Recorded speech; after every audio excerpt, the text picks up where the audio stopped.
This chapter is a very, very pivotal one in the life of Jesus because this is when he gets arrested, when he gets captured, he gets taken away, and he first starts being abused and taken advantage of and falsely accused of blaspheming and calling himself something that he actually is.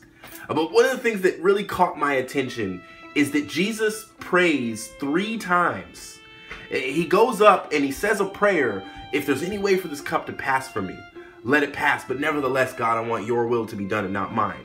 He goes back down, his disciples are still asleep, or his disciples are sleeping, he wakes them up, goes back and prays again. Then he goes back and they're asleep, he goes back and prays again, and it says in the Bible, it says that he goes a 3rd time and says the same thing.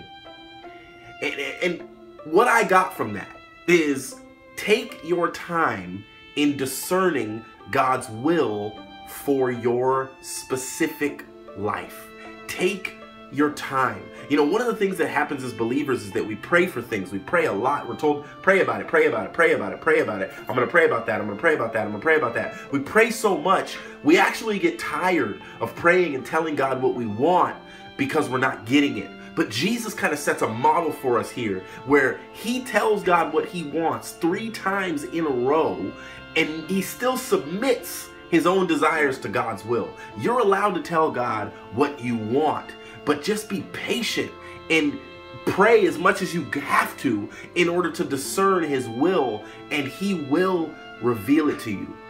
Because if you make the mistake of rushing into what you believe is the will of God, then you may find yourself in a place that you don't belong and you'll run away from it. But the right thing at the right time is always right. Jesus makes sure that his timing is right by going to God repeatedly and saying, I'm afraid of this. I don't want to do this if there's another way to do it.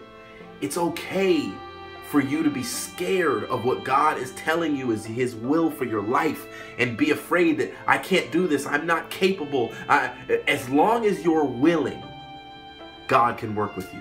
The right thing at the right time is always right. So take the time necessary to discern what God's will is for your life. Through prayer, reading the word, talking to other Christians. Jesus tried to talk to other Christians. They just went to sleep. I'll see you guys tomorrow for Matthew 27.